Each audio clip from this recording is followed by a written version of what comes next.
პოათა დაცვის შესახებ. კანონი თქვენ ძალიან დროის განმავლობაში ითხოვთ არგუმენტებს. მოისმინეთ თუ არა არგუმენტები და ასევე მას გაფიქრებინეთ ის გარემოება, რომ ოპოზიცია ამ გამოსვლების მერე ღიად ალაპარაკდა, რომ დიახ, უნდა გაუქმდეს ეს ორი კანონი. რატომ? რა არის მათი мотиваცია? პირველი ცოტა საინტერესო არის და მართლაც დამაფიქრებელი არის, რატომ ამახვილებენ ამ ორ კანონზე ახლა ყურადღებას არჩევნების კონტექსტში. რა კავშირი აქვს ამას საერთოდ არჩევნებთან? როგორც ჩანს, ვიღაცებს ეს კანონები უფრო მეტად აინტერესებთ, ვიდრე ქართველი ხალხი, დემოკრატიული განვითარება და ასე შემდეგ.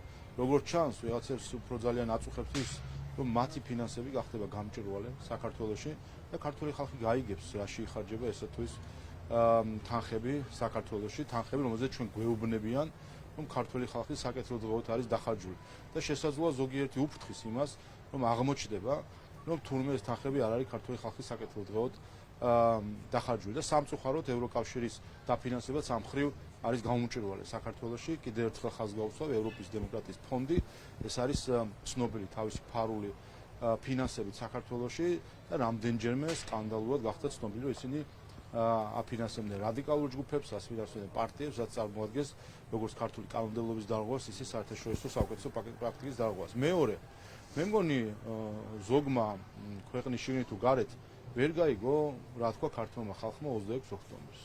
ეს არჩევნები მათ შორის ზოგიერთმა უცხოელმაც შერაცხა რეფერენდუმად.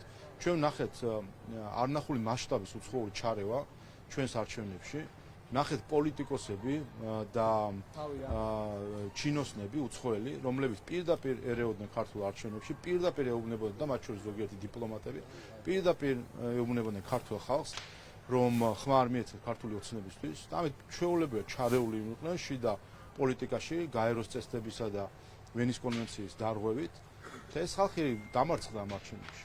ქართულ ხალხმა მათ შორის მათაც უთხრა გვასცა პასუხი ყველა მათ მცდელობებზე, რომ თავს მოეხია ქართველებისთვის მისი არჩევანი. ამიტომ ვფიქრობ, რომ ყველა კარგად უნდა მოусმინოს, რა თქვა ქართულმა ხალხმა 26 ოქტომბერს. ეს ხმა იყო საკმაოდ ჭექარე იმისთვის, რომ ვიღაცამ მოინდომოს მისი წაყრუება. ქართულ ხალხმა თქვა, რომ ის დგას გამჭვირვალობის კანონის უკან. ქართულმა ხალხმა თქვა, რომ ის დგას LGBT პროპაგანდის აკრძალვის კანონის უკან. ეს თქვა ქართულმა ხალხმა. იგივე რომ არჩევნებთან დაკავშირებით იყო სერიოზული ეჭვი გაყალბებასთან დაკავშირებით და იგივე დავასრულებ და ჩვენ უნდა გავიხსენოთ იგივე აქტორები, რომლებიც დღეს მოგვიწოდებენ ამ კანონის გაუქმებისკენ თუ არ ვიცი ისკენ მოგვიწოდებენ, იგივე აქტორები ჩვენ გვესაუბრებოდნენ ქართველი ხალხის სახელით. ყველა ეს აქტორი გვეუბნებოდა, რომ ქართველ ხალხს არ უნდა გამჭვირვალობის კანონი. ყველა ეს ხალხი უცხოელები გვეუბნებოდნენ, რომ ქართულ ხალხს არ სურს LGBT პროპაგანდის აკრძალვის კანონი. რა აღმოჩნდა 26 ოქტომბერს, გამოვიდა ქართველი ხალხი და ყველა ამ აქტორს უთხრა, რომ მისი ნება არის ამ კანონებით განხორციელებული. ამიტომ პირველი რაც უნდა გააკეთოს ყველა უცხოელმა აქტორმა, თვალი გაუსწოროს იმას თუ რა არის ქართველი ხალხის ნება და ასე ესაუბროს საქართველოს ხელისუფლებას და ქართულ ხალხს. შალმიშელმა დაადასტურა ბატონო შალვა. ამ თემას ეს თემა მინდა რომ გავაგრძელოთ. იგივე შარლ-მიშელი ამბობს, რომ არსებობს სერიოზული ეჭვები არჩევნების გაყალბებასთან დაკავშირებით და ამას ჭირდება სერიოზული გამოძიება. რას აპირებს საქართველოს ხელისუფლება და აქვე აუცილებლად უნდა გკითხოთ, როდესაც ქვეყნის მეთაური ჩადის ადგილზე და ევროკავშირის წევრი ქვეყნების ლიდერები მას არ ეკონტაქტებიან, ეს თქვენ უხერხულობას გიქმნის თუ არა? შეეხება საქართველოს არჩევნებს, მე ყველას მოუწოდებ, რომ აცდებიან ეუთო ოდრის დასკვნას. ეს რაღაც სამწუხარო ტენდენცია გამოიკვეთა, რომ თავდაპირველად ამბობდნენ, რომ ეუთო ოდრის დასკვნა იქნებოდა სახელმძღვანელო მათთვის და ახლა რომ არ მოეწონათ, როგორც ჩანს ზოგიერთებს ეუთო ოდრის დასკვნა, ახლა რაღაც თვითშემოქმედებაზე გადავიდა ზოგიერთი და ხან ისვედის დასკვნას ეშველიებს, ხან გამჭვირვალობის და ხან ვის იმ ორგანიზაციების მე ზოგადად დაუბრუნდება, ზოგადად ვამობჯერეს უპირველეს ყოვლისა, ამიტომ მე ყველას მოუწოდებ იხელმძღვანელონ ეუთო ოდირის ანგარიშით. ეუთო ოდირმა კი როგორც წერილობით, ისე ზეპირად თქვა შემდეგი, რომ არჩევნები შედგა, თქვა რომ საქართველოს ყავს არჩეული ხელისუფლება, წერტილი. ეს ითქვა და ყველა ამას წეს პატივი, რაც თქვა ეუთო ოდირმა თავისი ზეპირი თუ წერილობითი ანგარიშით და ასე ამ პრინციპზე დაყრდნობით ესაუბრო შესაბამისად საქართველოს ხელისუფლებას და ქართულ ხალხს. რაც შეეხება რაც შეეხება ზოგადად ხო კრიტიკას, თუ კი ვინმეს აქვს რაიმე ეჭვი არჩევნებთან დაკავშირებით, ამისთვის ხედავთ, რომ ჯერ ესეთი მიდის გასაჩივრების პროცესები, ნახეთ ჩვენ კომისიებში გასაჩივრება, შემდეგ სასამართლო პროცესებიც ვიხილეთ, ჯერ კიდე არ არის დასრულებული პროცესი, მათ შორის პროკურატურაც აწარმოებს გამოძიებას, თუ კი ვინმეს რაიმე ეჭვი აქვს, უპირველეს ყოვლისა ამ ეჭვის საბუთები უნდა წარუდგინოს შესაბამის ორგანოებს, ისინი მის ბრალდებებს წამოაყენებენ და ყველა ამ საკითხს გაეცემა პასუხი საარჩევნო კომისიების, სასამართლოს თუ პროკურატურის ქვეყნის მეთაურს, ევროკავშირის წევრი ქვეყნების ლიდერები რომ არ ეკონტაქტებიან, ეს არაფერზე არ მიგანიშნებთ.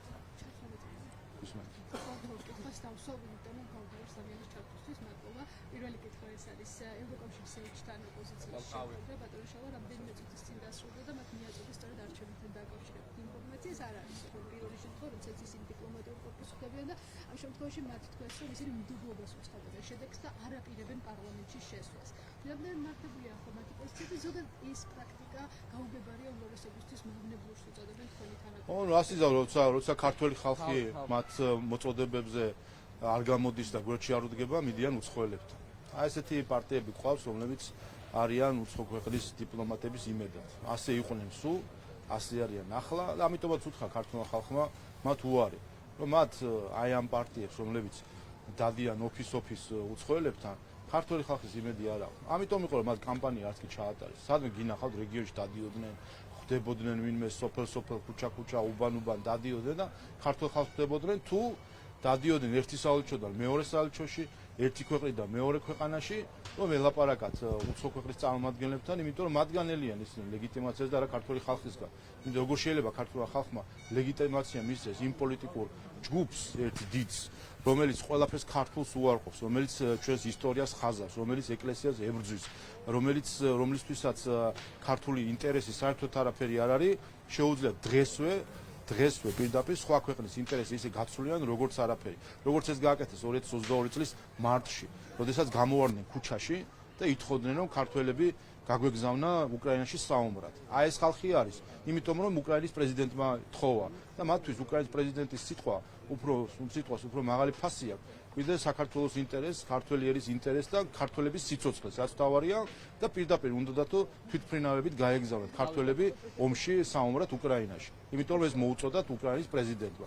მათთვის საქართველო არ არის ფასეულობა, მათთვის არ არის ქართული დროშა, ქართული ჰიმნი, ხედავთ რა დროშებს აფრიალებენ, ხედავთ რა ჰიმნებს ჟღერიან და ხედავთ ვის კაბინეტებში და ოფისებში დადიან ეს პოლიტიკოსები. შეიძლება გუშინ გავრცელდა ინფორმაცია, რომ თითქოს ნაციონალური მოძრაობა თავისი რესურსი დაახმარა პარტია ხარიას პარტიას და პარტია ნილოს იმისთვის, რომ მათ როგორმე გადაელახათ ბარიერი.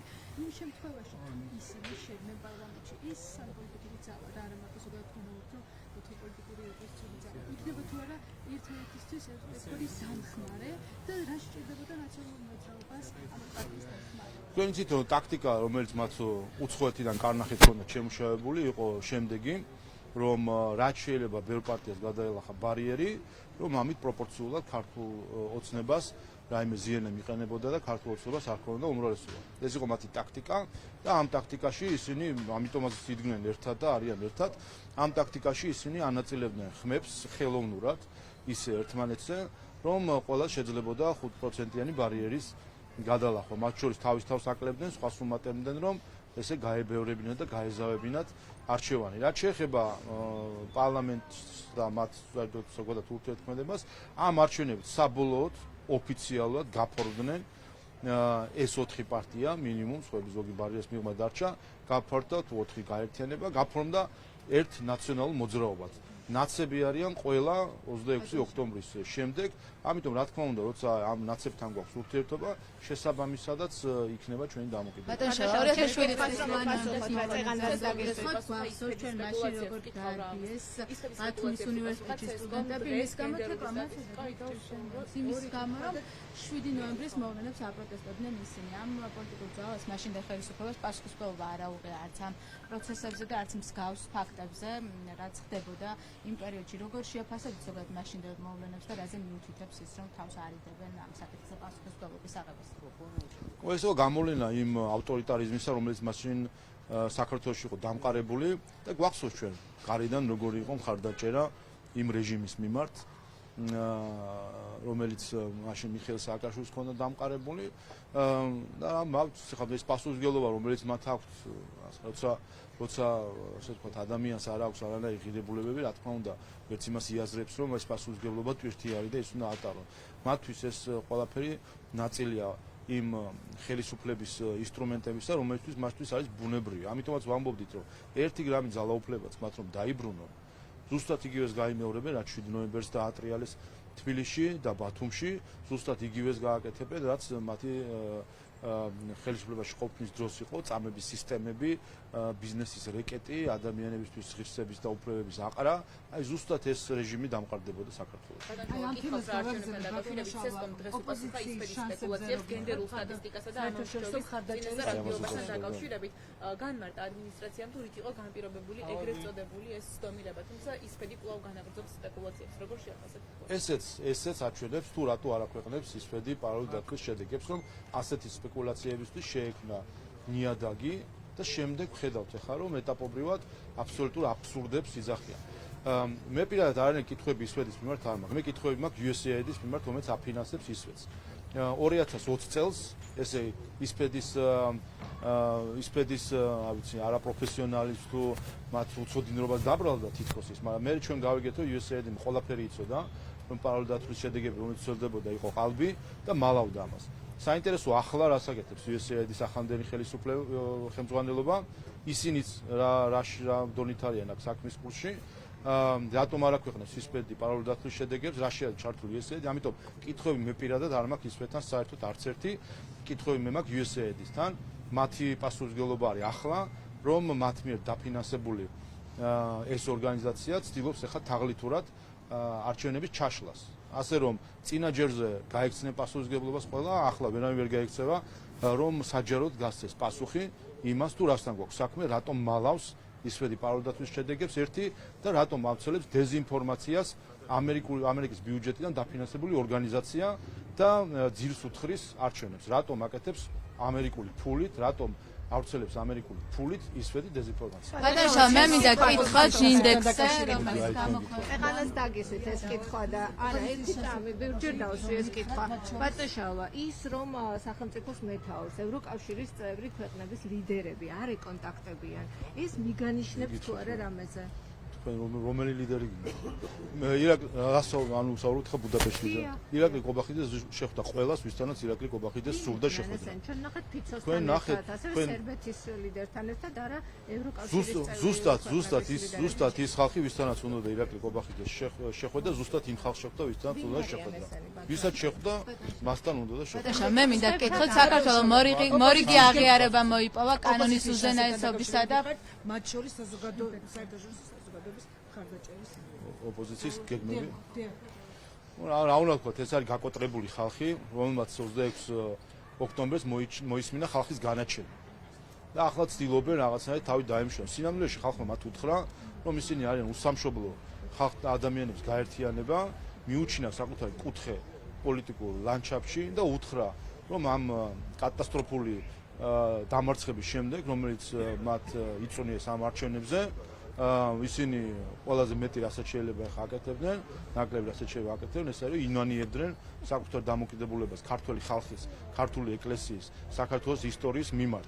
მათ ვერ უშველით ოფისიდან ოფისში სირბილი სხვადასხვა დიპლომატთან თუ უცხო ქვეყნის წარმომადგენელთან. მათ ქართულ ხალხთან აქვს ურთიერთობა და ქართულმა ხალხმა მათ გასცა საკადრისი პასუხი იმ ღალატისთვის, რომელსაც ისინი ჩადიოდნენ ეს პერიოდი. ასე რომ მიიღონ ეს როგორც განაჩენი და დაფიქრდნენ იმაზე თუ რა დაუშავეს თავის ქვეყანას და მინიმუმ იქნებ ესეთივე მავნე ნაბიჯები არ გადაიღოს. ბატონო, საქართველოს მორიგი აღიარება დაიმსახურა კორუფციის კონტროლის და კანონის უზენაესობის ინდექსით და ეს შედეგები მოხდა მსოფლიო ბანკის ანგარიშში. საქართველოს ლიდერ სახელმწიფოების გვერდით დგას აი ამ ინდექსების მიხედვით. როგორ შეაფასებთ და რა ინდიკატორებმა განსაზღვრა ქვეყნის მორიგი წარმატება? ეს არის ის რეალობა, რომელშიც ჩვენ რაც გვაქვს. და ხედავთ რომ სამწუხაროდ დეზინფორმაცია რომელიც საქართველოს მიმართ ვრცელდება დღეს ძირითადად მოდის ევროპელი პოლიტიკოსებისგან აი დაგვიანონსეს რომ ორშაბათ-სამშაბათს გვესტუმრებიან სხვადასხვა პარლამენტის წარმომადგენლები რომლებიც წინა საარჩევნო კამპანიაში იყვნენ აქ ჩართული დამარცხდნენ ამ არჩევნებში და ახლა უნდათ რომ რამენაირად იქნებ კიდე ზიანი მიაყენონ ქართულ ხალხს. ეს აჩვენებს ერთ რამეს, რომ რეალობა არის სხვა რამე და ამ რეალობა იმარჯვებს დღევანდელ სამყაროში. მე როდესაც დონალდ ტრამპს მიულოცე არჩევნებში გამარჯვება, იქაც აღვნიშნე, რომ ესეც არის ნიშანი, რომ საღიაზრი იმარჯვებს და აღქმებზე გაიმარჯვებს რეალობა, გაიმარჯვებს რაციონალიზმი და ამისი იმედი მაქვს მე და ამ იმედით შევყურებთ მიმდინარე პოლიტიკურ ვითარებას მსოფლიოში. ბატონო შავა, ერთსაც გითხავთ, რა გახარიას პარტიამ პირდაპირ თქვა ლებებუტო კანონთან დაკავშირებით, რომ უნდა გაუქმდეს, რაზე მიუთითებს ის ფაქტობრივად თავიანთი პოზიცია უკვე ესე საჯაროდ აღიარეს ამ კანონთან დაკავშირებით. ეს ერთადერთ რამეს მიუთითებს, რომ ეს აჩვენებს იმას, რასაც ჩვენ ვსაუბრობთ, რასაც ეთქვიან უცხოელი პატრონები, ზუსტად იგივეს გააკეთებენ. გახარიას პარტიის წარმომადგენელი ბატონი შალვა კერესელიძე ჩვენთან ერთად იყო პირველ ორ შეხვედრაზე, როდესაც ჰქონდა საყოველთაო სახალხო განხილვა. გამოვიდა სცენაზე და თქვა, რომ მხარს უჭერს ამ კანონს. მე დატუქსეს პარტიაში. აღარ წამოვიდა სხვა შეხვედრებზე და აი რა განცხადებაც გააკეთა გახარიამ, ნახეთ, რატომ მიიღეს ზარი უცხოეთიდან, მიიღეს ასე ვთქვათ, მითითება უცხოეთიდან და ამას ამბობენ, ხაბარ რა უნდა თქვან. აი ასეთ ხალხს უნდათ, რომ ზოგიერთო ჩაუგდონ ხელში ძალაუფლება, რომ მე გარედან ეტყვიან, ეს კანონი მიიღებენ, ეს კანონი არ მიიღო, არ მიიღო. მნიშვნელობა არ აქვს, რა უნდა ქართულ ხალხს, რა უნდა ყვარლელებს, რა უნდა ხვებს და რა არის ადამიანისთვის ჩვენთან საქართველოში მნიშვნელოვანი. მათთვის თავარი არის, რას ეტყვის მათ უცხოელი მფარველი. აი ამის დასტური არის და თვითონვე გაეპარათ როგორც ჩანს ეს, რომ აი ეს დასტური და ეს აღიარება გააკეთეს.